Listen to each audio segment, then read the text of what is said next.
Bonsoir à tous et bienvenue dans cette édition d'information. Rajeunissement du personnel judiciaire, les ministres du Travail et de la Justice ont conjointement lancé les premières épreuves de l'examen de sortie de 100 auditeurs de justice et 100 élèves greffiers.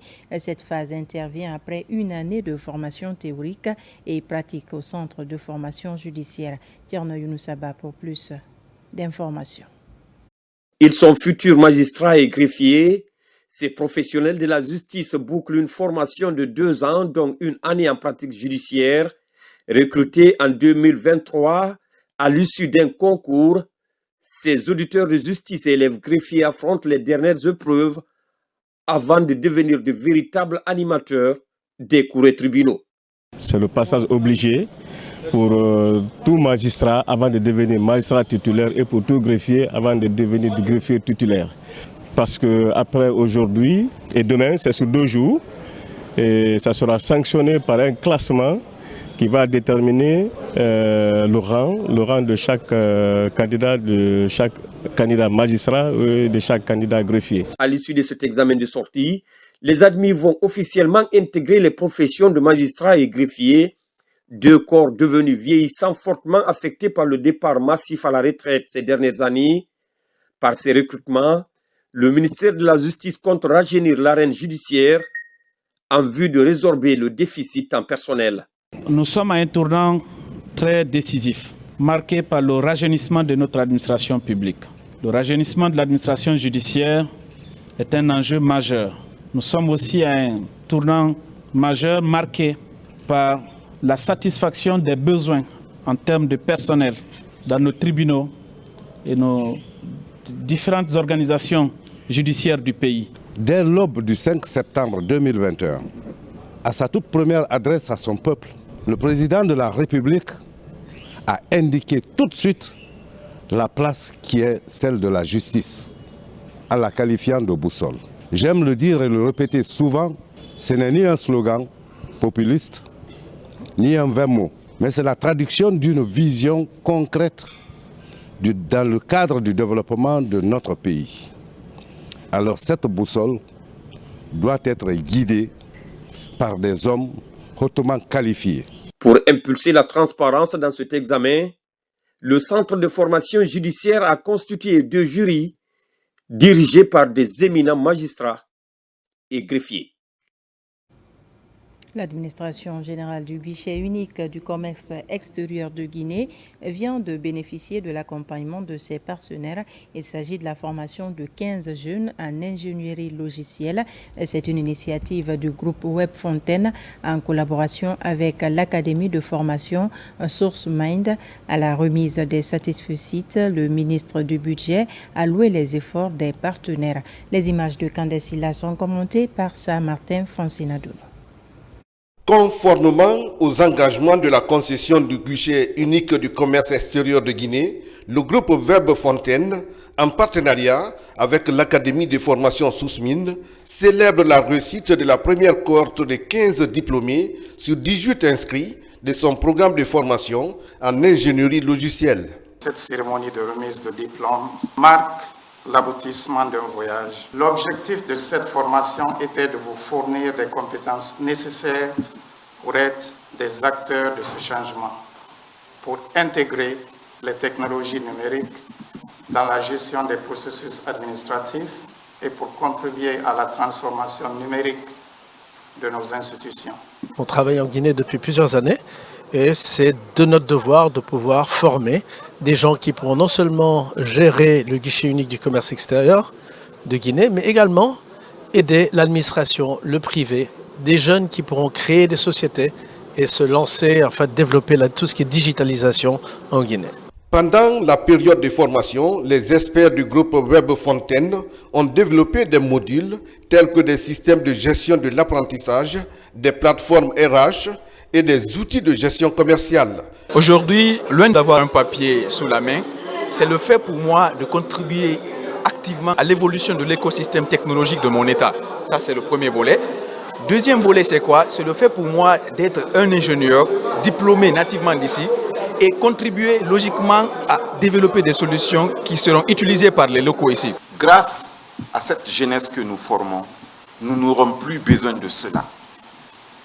C'est pourquoi il est extrêmement important de prendre en compte le message que le directeur général de Web Fontaine vous a transmis. Ne venez pas commander de l'emploi, créez de l'emploi. Soyez les fournisseurs, les providers de services informatiques. À travers cette initiative de transfert des compétences et de technologies, Web Fontaine traduit son engagement RSE en actes concrets en soutenant l'émergence d'une expertise locale capable de maintenir, de faire évoluer et d'innover autour des systèmes technologiques mis en œuvre, notamment liés au guichet unique du commerce extérieur de Guinée.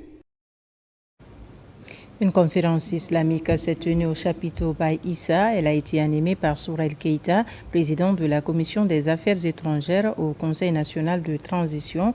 Au cœur de cette rencontre religieuse, l'importance du sermon du vendredi en islam. Le récit avec Mikine Moussa Kamara. L'importance du sermon du vendredi en islam, une thématique considérée comme une boussole. Elle rappelle les droits et les devoirs des musulmans. Le conférencier du jour est Sourail Keïta, le président de la Commission des Affaires étrangères au Conseil national de la transition, explique la teneur de cette sortie. Les sermons du vendredi, ce sont des leçons de vie. Ce sont des leçons de sagesse. Ce sont des leçons aussi qui permettent de façonner l'âme du musulman. Et c'est des messages très forts en fait. C'est des messages qui permettent une certaine forme de renforcement de l'éducation civique. Cette activité se déroule sur fond de rupture collective à Conakry. La diaspora guinéenne et plusieurs croyants venus des pays africains sont des invités de ce parlementaire. L'initiative suscite de l'intérêt public. L'impact des sermons de vendredi, comme le docteur Keïta vient de l'avouer tout de suite là, c'est très important. Malheureusement, on voit que les gens partent à la mosquée, on s'assoit, ce qu'on écoute, on oublie, on ne pratique pas. C'est ça le problème. Sinon, les sermons de vendredi que le docteur a souligné tout de suite là, avant la prière, je crois que ça, si on l'écoute et on pratique ce que les imams disent, on n'aura pas à avoir de problèmes aujourd'hui. Ce conférencier a édité un ouvrage qui soutient l'importance du sermon de vendredi en islam. Des annonces sont faites sur la vulgarisation de cette œuvre dans les universités et autres rencontres littéraires en Guinée. Au même moment, les membres du mouvement de soutien des vendeurs de pièces détachées, des discas Sig Madina et de la friperie ont organisé une cérémonie de lecture du Saint-Courant à Tougiwondi. L'objectif de la structure est d'apporter sa contribution au renforcement des liens sociaux et fraternels entre les citoyens. Plus de détails avec Nabila Moussa Kamara, Zézé Guilavougi. Cette cérémonie de lecture du Saint-Courant est initiée par le mouvement de soutien des vendeurs de pièces détachées des 10 sites de vente de la casse, en plus de la Sig Madina et de la friperie. Des prières pour la paix, la quiétude sociale et des bénédictions pour le général Mamadi Doumbouya afin qu'il puisse réaliser les vastes chantiers ouverts sous son auspice. À travers cette rencontre religieuse, la population de Sig Madina exprime son attachement aux idéaux de développement enclenché par le CNRD. Le président est en train de travailler, nous ne devrions plus rester indifférents. Il a fait ce qu'il doit faire et il continuera à faire. Nous ne pouvons pas rester indifférents. Raison pour laquelle le président a décidé, Madou Traoré, de choisir un nom en complicité avec moi, qui dit que nous allons créer un mouvement. La jeunesse et les femmes, pour se donner la main, surtout aider Mamadi dans la paix. Nous partons maintenant vers les élections présidentielles. Nous interpellons d'ailleurs les militants de prendre les cartes d'identité aujourd'hui qui est devenue gratuite grâce au général Mamadi Doumbouya pour pouvoir au moins l'accompagner à l'élection présidentielle. Autorités militaires et civiles, chefs religieux, le représentant du président de la République, les vendeuses de friperies de Guinée, la jeunesse ainsi que d'autres structures associatives sont mobilisées en ce jour pour donner un caractère solennel à cette journée, mais aussi et surtout de rendre un hommage au chef de l'État, le général Mamadi Doumbouya. Ils ont organisé une lecture de Coran, une prière pour le pays, pour le chef du pays, pour sa santé, pour la protection du pays, que Dieu nous épargne de tous les malheurs et que Dieu favorise la prospérité dans ce pays. Nous sommes venus marquer notre soutien. Les 10 casses de Conakry et les vendeurs de pièces détachées se sont réunis pour faire une journée de lecture du Saint-Coran, se donner la main pour faire des sacrifices pour notre pays et le chef de l'État. Donc, nous avons invité les religieux pour venir faire des lectures et bénédictions pour notre chère nation. La paix et l'entente est le motif de l'organisation de cette journée de lecture du Saint-Coran. Déterminés à renforcer l'esprit de gouvernance du chef de l'État, les membres du mouvement de soutien restent à jamais mobilisés pour donner leur coup de main au général Mamadi Doumbouya afin d'accélérer le processus de développement en cours. Et pour terminer, les membres du mouvement des femmes pour la refondation et la préservation des acquis du CNRD étaient récemment dans la ville sainte de Touba. Là-bas, ils ont organisé une lecture du Saint-Coran en faveur de la promotion de la paix et du vivre ensemble. Notre reporter Younous Atawel Kamara était présent.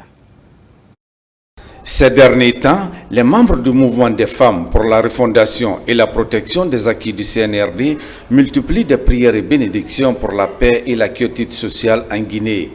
Après l'étape de Conakry et Kamsar, ces braves femmes se rendent également à Touba pour le même objectif. Il s'agit d'organiser la lecture du Saint-Coran pour implorer la grâce divine afin qu'elle répande sa miséricorde sur le pays. Nous sommes là pour nous confier à nos sages, à nos frères, à nos sœurs de Touba. On nous a accueillis.